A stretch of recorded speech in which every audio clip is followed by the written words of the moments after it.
Hello, lovely podcast people.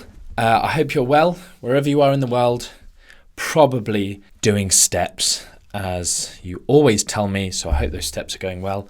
I am exhausted today because I did some steps in the form of running, so I've almost fell asleep trying to just prepare for this podcast, and it's now 11:15 at night. So my circadian rhythms are going to be completely screwed because of all these lights in my eyes. But anyway, you're welcome. This podcast is about collagen. I said last week, I think, I was going to start, I already have done, but make another concerted effort to go through and answer listener questions from the form on my website, martinmacdonald.com, martin-macdonald.com/NANP, I believe. And there's a form there where you can fill in stuff. And this one is something that just came up in so many questions. So I thought, do you know what? It probably, even though it's a bit boring for me, deserves its own podcast where people can just be pointed towards. I can point people towards. You guys can post it about informing people. So, collagen supplements, they are obviously it's a bit like CBD.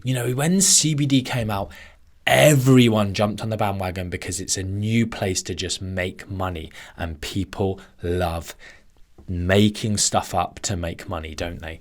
What a sad world we live in. Collagen's been around for a while, a long time, and again, it's just the number of claims about it are crazy.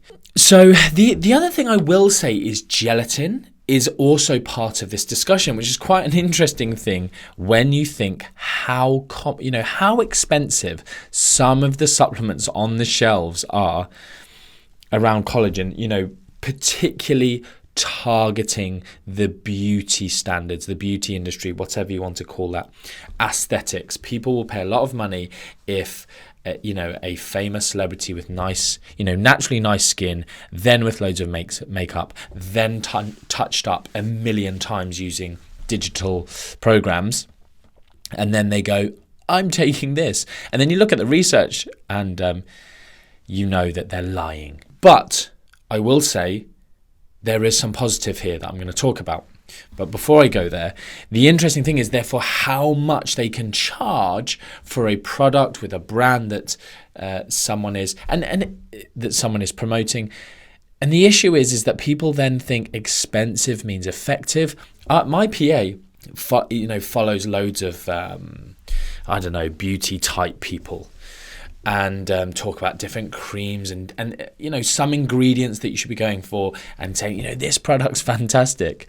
And I was in Home Bargains. If you're around the world, it's just like a super, super cheap. They don't let you, here's a funny one, they don't let you go in Home Bargains with your own bags. It's like, did you bring your own bags today? Yes, cool. In Sainsbury's, you save yourself 5 or 10p, whatever. You're not allowed. I took my own bags in to good for the environment, and I was told I wasn't allowed to. And he looked, and I was like, are you kidding me? And he was like, wow, it's just, it's okay this time. I'm there dressed smart in my work clothes with my babies, dressed really quite smart. A shirt, like a really smart looking, like my grey jacket, if you ever seen it on my story, just smart, right? And he's like, sorry, sir, you can't bring your own plastic bags in with you. And he basically goes, yeah, it's just it's a Home Bargains rule. The type of clientele we get, we don't allow people to bring their own shopping bags. I was like, oh my goodness. So basically people thieving stuff. But anyway, where was I? It's cheap. It's really cheap. And anyway, I bought some skin products that I just thought, I'll try this out. It's specific for blemishes. Had some ingrowing hairs, and then they'd give me little blemishes. It was annoying me, so I just got this thing. Anyway, she was like, "Oh my goodness, it's I can't remember which. It wasn't. Is it salicylic acid or there's another one? Anyway, one of the it was maybe nicotinamide, niacinamide. Anyway, one of the ones, and it said what percentage it was, and her one, which is like a million times as expensive, has the same percentage of niacinamide or whatever ingredient it was. Anyway, People like to spend a lot of money because the placebo effect is greater if you spend more money on it. Where was I? The point of me telling you that is you can get collagen, hydrolyzed collagen in powder form off whatever, Amazon, etc. You can get gelatin, which essentially is a man-processed, essentially by processing collagen, boiling collagen, I believe, you get gelatin, and their bioavailability is very similar and their effect in the body is very similar for some of the things I'm going to talk about. And, interestingly, gelatin is like the thing that is almost used as a filler. So in like low quality protein brands, you'll often get a high percentage of the protein coming, like in protein bars, coming from gelatin. And the amino acid profile of gelatin and collagen is not great. It's not as good as your whey proteins. So it's not going to stimulate muscle protein synthesis as well. It's far more ineffective at doing so.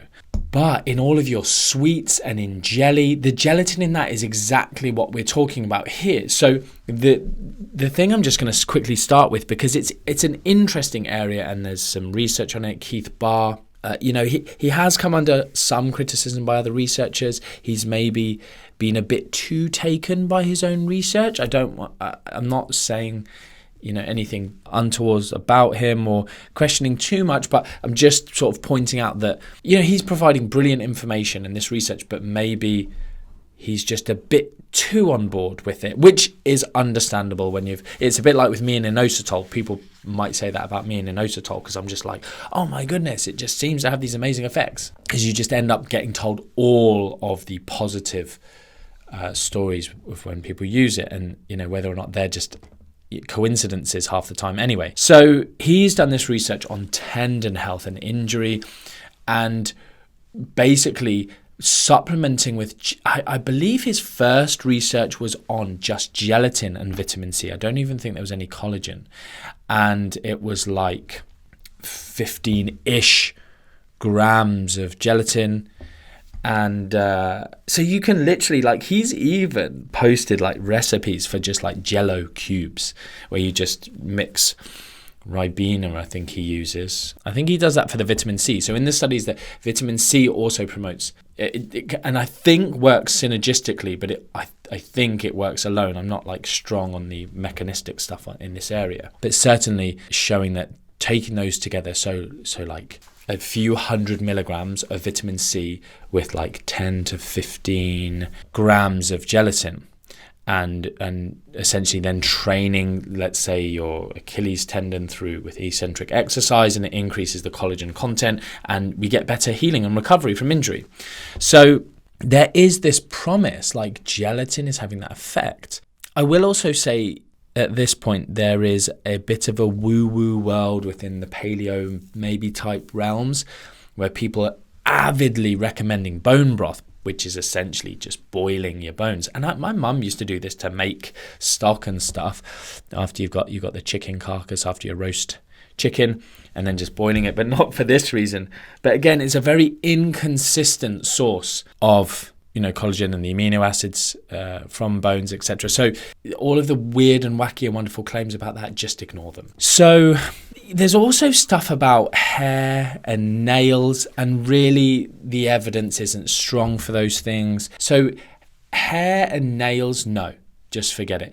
Gut health, no, just forget it. Like massive, I don't even really know why there's such a big push around collagen for gut health and bone broth for gut health and gelatin for gut health. It's just, I think, another, get a buzzword, get a product, sell it. Like I've seen one study ever really looking at leaky gut, and it was like, not in humans. I think it was an in vitro study, and using isolated cells and, epithelial cell junctions were tighter with application of something or other. Anyway, I'm just trying to remember what I've read. It's the same thing that you see when people like cut out gluten. So and zonulins. So no, not there. Now, so I'm going to finish this with the last bit, which is really the most important, I suppose, interesting, is skin. And skin is the area where we can't just go, no, it's pointless. Like, there is evidence, albeit weak, slightly limited. I've got an itch on my back. I can't reach. Evidence that through oral supplementation, so topical, so rubbing it into your face, like putting the cream on your face and rubbing it in, is not doing it. You need to take it orally. The more I'm saying those words, the more my mind is wandering. My apologies. But yeah, and again, I'm not an expert in this area. I have read stuff over the years. I believe the better topical applications are the retinoids, your sort of vitamin E-esque creams, but I'm not going to go into talking about that here. I'm trying to remember actually, there's a good skin doctor I follow on Instagram. She posts some good stuff. I can't remember her name. What a pain. Never mind. Sorry about that, whoever you are.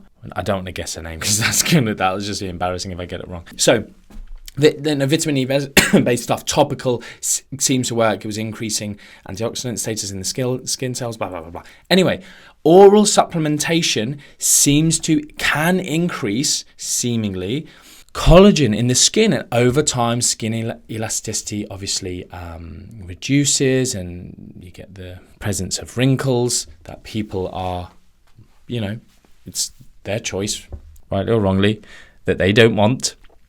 I'm all for not aging gracefully, so I'm on board, but I'm going into a body image discussion here, which I don't want to do. But the only thing that I will say is expensive supplements are, just don't do it. Like, there's no special fancy. Supplement companies do this on purpose. Like, they will literally go and like make stuff up. It happened with the whey proteins. They're like, oh, it needs to be cross-flow, microfiltrated whey protein. It needs to be cold pressed. The heating, it's just rubbish. They just make stuff up. I remember when My Protein, I was one of the first few thousand customers of My Protein, like when they were just first founded. I was a moderator on their forum. They're obviously now a multinational. I think there's part of the Hut Group. Anyway, everyone just slating them because they were doing stuff so cheaply, but they weren't wasting money on stuff that other companies waste money on, buying in bulk, etc. I remember the bags of whey, you would literally get in an animal feed bag with a Ziploc tie, and like if the postman had like dropped your box, it just at the top, so your box was just like full of white powder, like it was all unflavored whey protein. You just add your own flavor, like Nesquik. And anyway, the good old days, eh?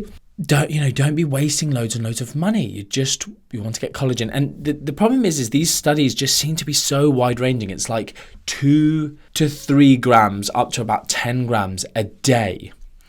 And for extended periods, like I would be saying, like if this is something you really, really care about and you can afford and you can find a way that's manageable for doing it, you just want to be doing this daily. Like the studies I looked at are maybe like, I think around 90 days. Sorry, I didn't actually. I should have probably made a note of something like that.